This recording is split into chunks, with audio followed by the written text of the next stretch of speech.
Hey guys, Dave Norona here and welcome back. Today we're going to talk about the all-new 2024 Klim Atlas 14 regular AVI pack. We've already talked about the vest pack and there's a lot of features that are similar on all the new Klim AVI packs. But today we're going to talk about the regular backpack. So for those who are looking for the ultimate in lightweight mobility, this is, I would say, one of the lightest packs on the market with the new Alpride E2 system. You don't even know that there's an avalanche airbag and system in this. It's so incredibly light. So we're going to get into some of the features and some of the differences between the vest and the 24, which we'll also do a video on. And let's get started. So we're going to start at the back of the pack here. One of the cool features that's similar on the vest as well as both the Atlas 14 and 24 is this goggle storage pack at the back here that has a goggle wipe. So just out of the way, and it's kind of a hard, sort of a soft hard shell, so it's going to protect your goggles, and it's nicely recessed into the bag. The other thing you'll notice on this backpack, on this 14, that goes right across the line is this backing material. So it's kind of a rubberized material which snow won't stick to, which is really, really cool. So it'll just brush off. It also has some reflective piping, which is also great for when you're coming home or leaving early in the morning on those dark rides.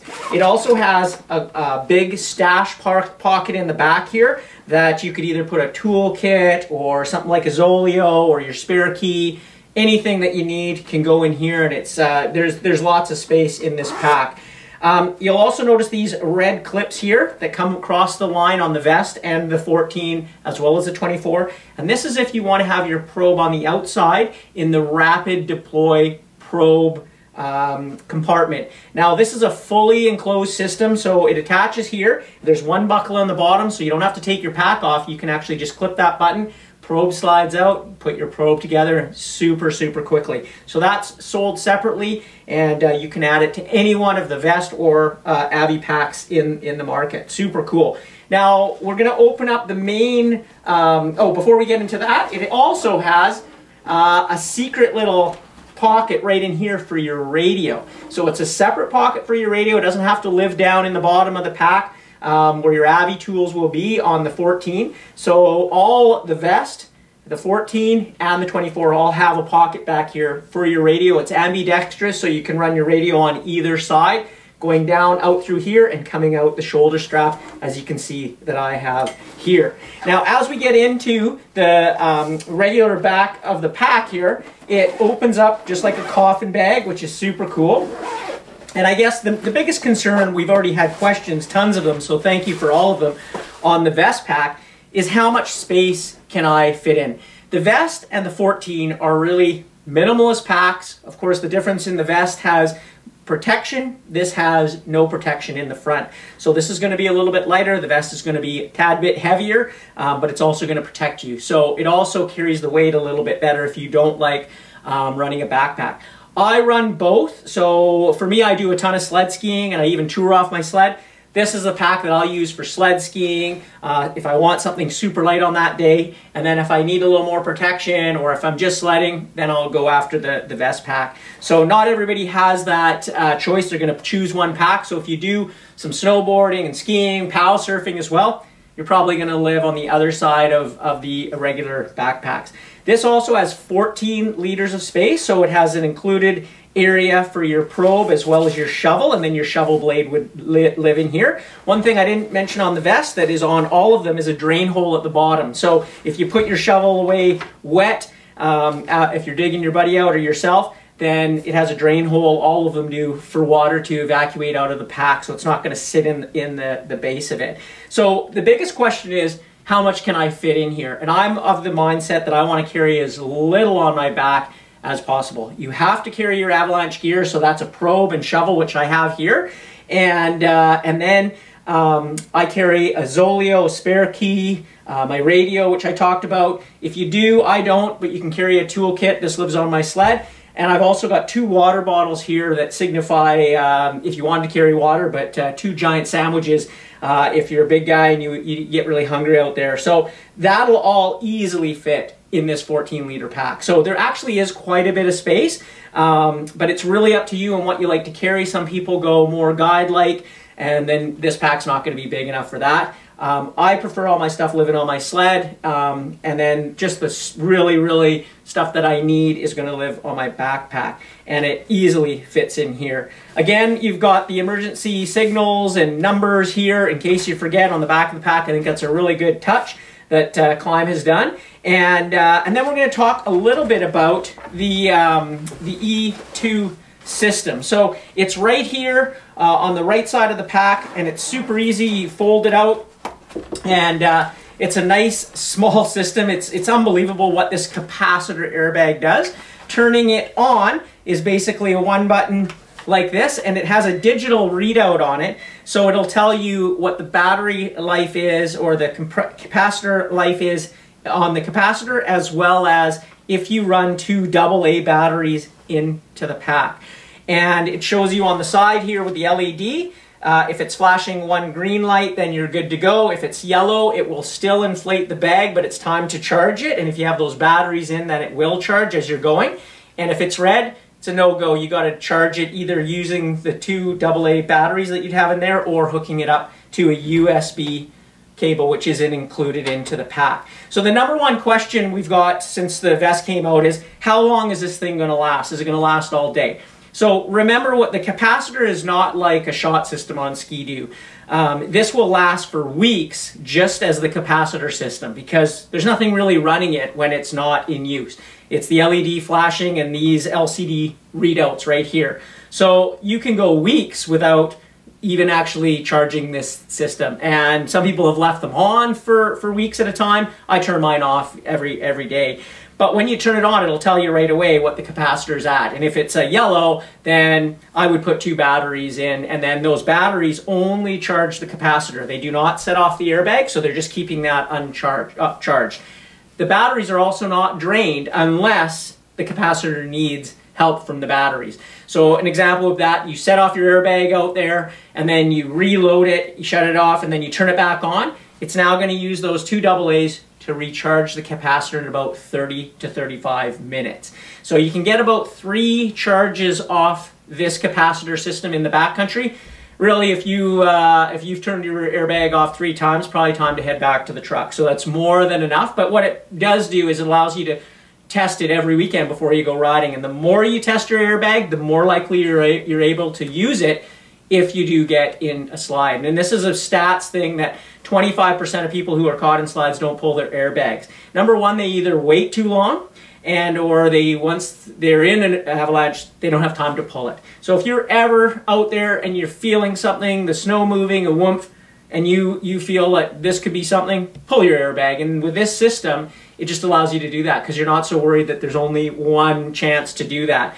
And the reason why you want to do that is if it didn't turn into something big deal, you can pack it up with the batteries, they're charged back up, and you're still out in the backcountry having fun. And so it just allows you to do that. And that's one thing that this Alpride system is so great at, and why I won't ride without one, and why I love the system since its inception from the E1 to now the E2. The E1 is a great system. It works the exact same. It's just nice having this LCD readout that gives you a little bit more feedback. And I change these batteries out every month unless I've set off the airbag a bunch of times and it's showing they're low. Again, it shows you that. So I just always have batteries in my truck for my beacon as well as my Avi bag and whatever else I may need. And I also keep 2 in the bag just in case, so that if someone else needed batteries or I do, I have them on hand. So it's a very simple system. It also has a nice window on the outside so you can check and see if your airbag is working. As long as the light's green, you're good to go. And we're going to go ahead and put the pack on.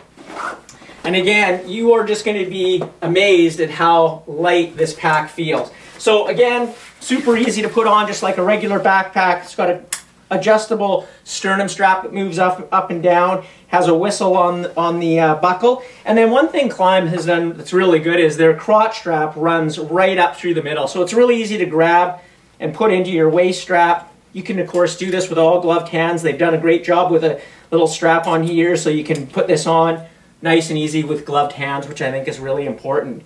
The other thing that I'll talk about that they've done on all the packs is will come with this little strap that's attached to the red buckle on your crotch strap. This is to allow you, if you want, that you don't want to hook it up to your waist, that you can actually have it as a leg loop. So you can have this attached to the red part and just leg loop it around. Makes it a little bit easier, but that's a choice that that you have, and I think that's really cool. What Klim's done is offered that to people who might want a little bit of a different system.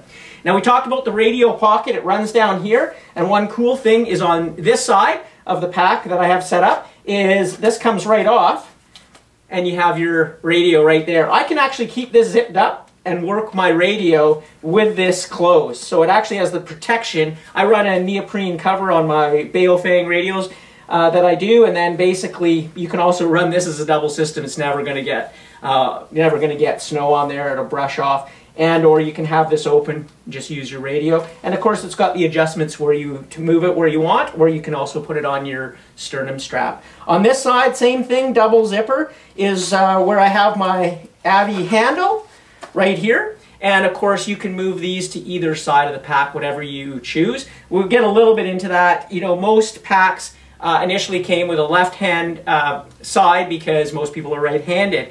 Everybody sort of dreams that they're going to be ripping out of an avalanche and they're going to ride out of it at 100 miles an hour, and that they're going to take their left hand off and pull it. I always tell people, go to the motocross track and go through the whoops at third gear pin and try to take your hand off the handlebar. It's too late at that point, in which again, on those stats, why we find people buried with airbag packs. Once they're in a slide, and once it happens, it's like the ladder being pulled out of you, and lots of times you won't have a chance to grab that handle. So if you feel anything, grab the handle, set off the airbag, and then try to ride at a 45-degree angle. If you're skiing or snowboarding, same thing, out of that slide. But first and foremost, your airbag is deployed and it's going off, so less chance for a full burial. So that's a really important thing to remember. And but what I love about the way this pack works and the handle is I could actually use any handle. So if I'm skiing or snowboarding, sledding, I can just grab it any way I want with my right hand or my left. So super cool. And we're going to go ahead and set it up.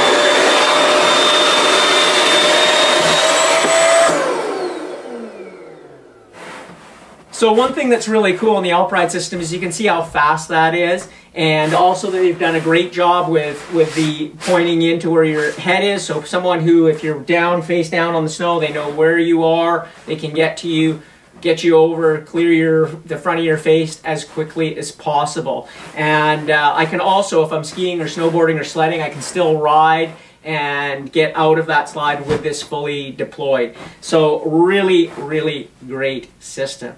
So that's a little bit about the Klim Atlas Alpride 14 liter Avi pack. Now, I'm not going to show you how to take it down. I've done a separate video that I'll put in the link before and below, and I'll also put a link for the vest and the 24 liter, so you can kind of do a comparison of what the best pack is for you. And the reason why I'm going through all these packs is to give you an idea of size and the differences of why I use them and what I use them for, and it'll hopefully give you a better idea of what you need when you're out in the backcountry. Regardless of that, I hope you have a safe season. We'll see you out in the POW.